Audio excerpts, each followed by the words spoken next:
Natulah pas.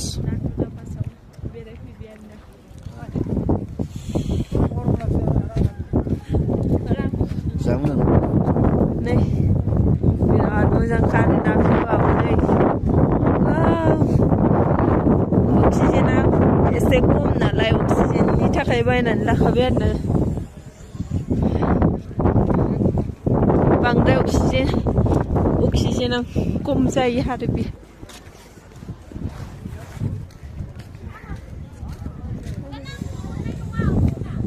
Tak lah, betul kadang ada.